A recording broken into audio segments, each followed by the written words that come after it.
Hey everybody, today we are going to work through Similarity 1, so a new chapter, and I'm going to keep the geometry connections a little bit limited in this section because it's more important that we understand what similarity ratios are and how we can apply them. So there will be some geometry, but a lot of this is going to look a lot like what you're used to doing in Algebra 1. Now, one of those things that I want you to do here is look at these ratios from 1 to 5. And what I actually want you to do is pause the video and try them for yourself, because these could have been straight out of Algebra 1. I want you to try them, see how many of them you get right, hit play when you're ready, and we'll go over them. All right, so I know there are some teachers who don't teach cross multiplying because it's just sort of a math trick and all that good stuff. But here's the deal. I'm not going to reinvent the wheel. If your teacher in the past has taught you cross multiplying as a way to solve, I think that's a great choice because it works and you might as well just go from there. 3 times 21 is 63. 9 times x is 9x. And then you just divide both sides by 9 and you find out that x equals 7. I don't think there's anything wrong with doing it that way. I know it is just sort of a trick that you learn when you're younger, but you might as well just keep on going with it because we have other things we need to learn in this chapter. All right, next one. 4 times 35 is 140, and that's going to equal 10y. So again, we do 4 times 35, 10 times y. We're cross multiplying here. If you learned it a different way, you should still get the same answer, which in this case, if we divide by 10, y equals 14. All right, now this one is going to be a little bit trickier, and the reason this one's going to be a little bit trickier, other than the big numbers, is that you have a y plus 2 here, which is going to have to be distributed. So what we're actually going to get when we set up this equation is we're going to get 63y plus 126. We have to distribute that 63. It almost, the way it would look, if you want to see it, it would look like this. And so then you would have to take that 63 and multiply it by the y, and then also multiply it by the 2. That's the biggest key here. So 63y plus 126 equals, and hopefully you have a calculator. If you don't, you end up getting 1,008. I totally knew that. Maybe I didn't. All right, 63y equals, we're going to have to take away 126 from both sides. That's going to get you 882. And then divide by 63, and all that work, and we end up getting exactly the same answer as we did for the previous problem in red. Y equals 14. All right, now this next one, we're going to have to distribute twice. So we're going to get 30x plus 60 on one side, and we are going to get 10x minus 40 on the other side. Now what we're going to do from here is I'm going to subtract 10x from both sides, and that's going to give me 20x. And I'm going to subtract 60 from both sides, and that's going to give me negative 100. And that means x is going to equal negative 5. All right, now last but not least, we've got two different things going on, and that's going to be really obnoxious. When you get to a problem like number 5, essentially, it reminds me of the transitive property in geometry. The first statement is true. The first and the second put together would make an equation that is true. The second and the third would make an equation that is true. And last but not least, the first and the third would make an equation that is true. So the first and the second, the first and the third, the second and the third, all of those are true. The reason I bring that up is because the only one that we can solve right now is the one that we just created up here. We can solve it right now because they both have x. If you have x and y involved, you can't solve. So we have to rearrange this until we pick something that only has x or only has y or whatever variable we happen to be using. So what we end up getting here, we end up getting 15x equals 9x plus 18. So then you subtract 9x from both sides, and you get 6x equals 18, which means x equals 3. Now, as soon as you know that x equals 3, we can now take one of these two, and we can put it back where it goes, and then we can just solve for y. Now, I'm going to plug in 3 for x. It's going to be a little bit sloppy looking, but we can do it like that. And then when we solve our second equation, we're just going to get 3y equals 54. And if we divide both sides by 3, we get y equals 18. All right. Now, I'm going to show you here these examples. The reason that ratios get obnoxious is that we end up sometimes having some fine print that we need to sort out. Now, just so you know, what we were dealing with just now were called proportions. It's when you have one ratio compared to another ratio with an equal sign in between. We're putting one equal to another. A ratio, if you look at example 1, what is the ratio of the model to the real-life train? You have to consider the possibilities of how to write a ratio. Sometimes you're going to see a ratio written as two numbers with a colon in between, A to B. Sometimes you are going to see it as a fraction, and you're going to see it written as something like A over B. That's sort of what we deal with when we have proportions like we did up there. Or sometimes they just use words and they say A to B. So for instance, if you had a ratio of 4 to 5, you could say 4 to 5. You could write it out as 4 to 5, or you could write it as a fraction 4 over 5. Those are all examples of ratios. Now, let's get to example 1. Why would this be annoying? Well, ratios need to use common units. So you can't just put 3 inches on top and 9 feet on bottom and just say, oh, we're good. If it says what is the ratio of the model to the real-life train, you need consistent units, which means we have to either change inches to feet or feet to inches. Now, this is my personal advice. This is not official math advice, but it is definitely what I would do if it were me. I would change the bigger unit into a smaller unit. So for instance, if you have 9 feet and you have 12 inches in a foot, you could do 9 times 12 and change it to 108 inches. Okay, so instead of using 9 feet, I'm going to put 108 inches there. You need the same unit because if you have the same unit, you can basically just get rid of the unit altogether and reduce the fraction and then be done. That is going to be our game plan, and we're going to stick with it. So we end up getting 1 over 36. Okay, so that's my advice here. Now, the reason I suggested that you take the bigger unit and you break it up into the smaller unit, the reason I suggested that was because 3 inches is actually 1/4 of a foot.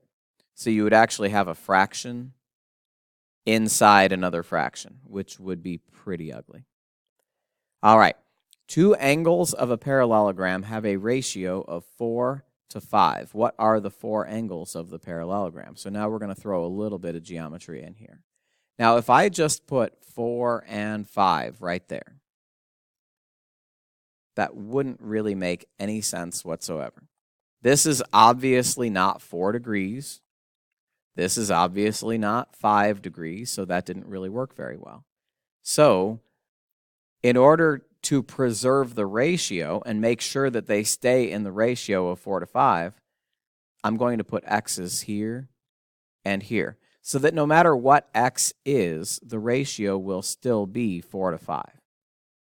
Okay, so whatever this is, whatever x is, this angle will be 4 times that, and this angle will be 5 times that.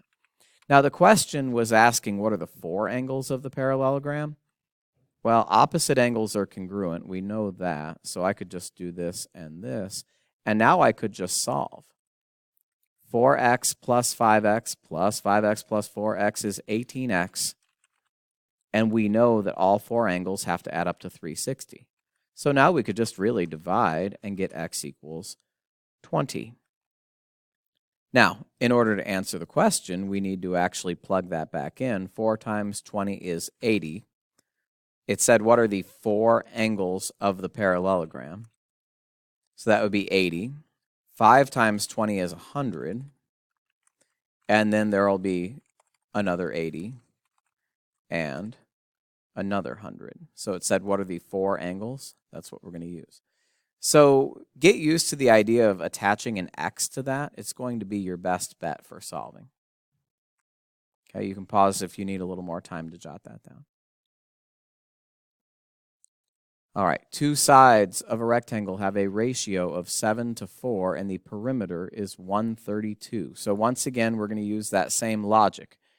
I want to say 7 and 4 and 7 and 4. Obviously, that's not going to work because if the perimeter is going to be 132, these four numbers do not add up to 132. So again, the solution, the way that we can get this to work is just attaching x's to everything and then adding them all up. 7x plus 7x plus 4x plus 4x is 22x. And then quick as can be, just divide by 22, x equals 6. So what are the side lengths? Well, 7 times 6 is 42 inches. And then 4 times x is 24 inches. All right, now, in a rectangle, there are going to be two of each. You don't have to write them twice necessarily. It said, what are the side lengths? If you want to, you can just keep going. 42 inches, 24 inches, 42 inches, 24 inches. And maybe writing them all is a good way to check your work.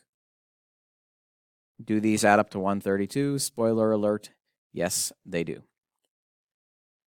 All right, extended ratios. This one is a good one because now we are dealing with 3 inside our ratios here. So the angles of a triangle have a ratio of 5 to 4 to 3. So now we're going to put a 5, let's say here, a 4 right here, a 3 right here. Now, obviously, triangles have angles that add up to 180. So since 4, excuse me, plus 5 plus 3 does not add up to 180, we need to put x's here. And we'll do that. 12x equals 180. You divide and you get x equals 15. Now, when you plug it back in, it said, what is the largest angle measure? Well, 5 is the biggest number here. 5 times 15 is 75. So the largest measure is 75 degrees. All right. Now, one of the things that makes ratios awesome, so you've got a 6-foot-tall person who is casting a shadow that is 3.5 feet long.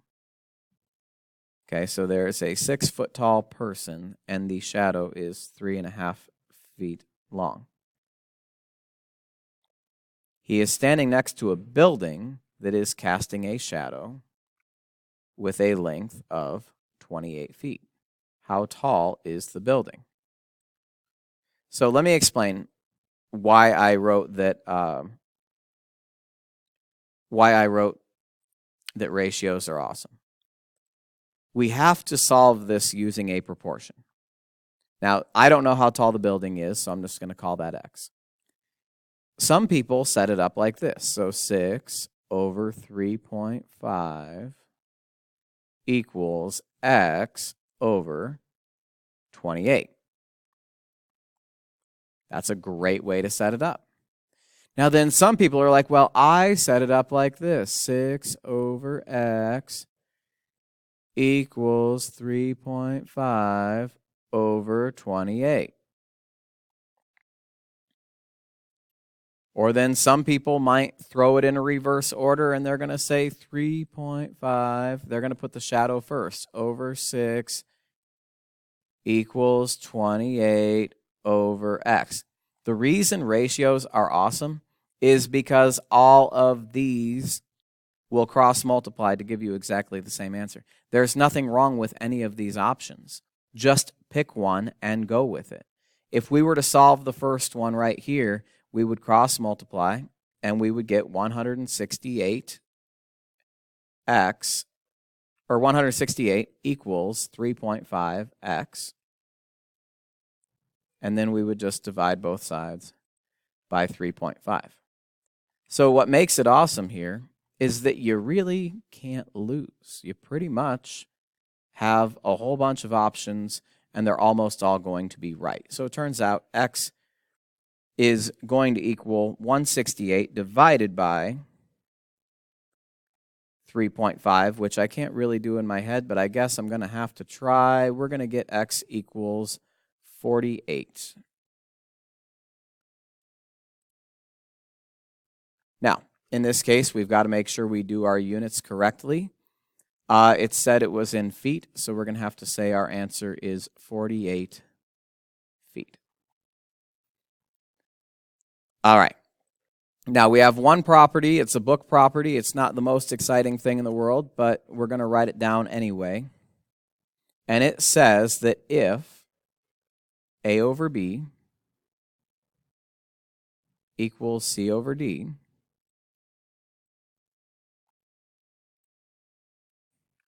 then, and this is going to look pretty weird, but we're going to go with it anyway, and it'll make sense once we do an example. Then A plus B over B equals C plus D over D.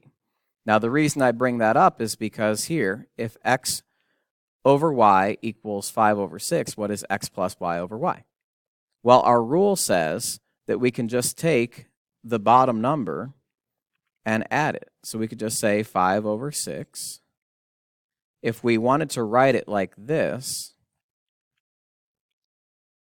we could just add the 6 to the bottom. So x plus y over y equals 5 plus 6 over 6. And then we could just add the 5 and the 6 together, and we would get 11 over 6. So it's kind of a weird property, but it does work. It does check out. It is true. All right. Thanks for joining me. I'll see you next time.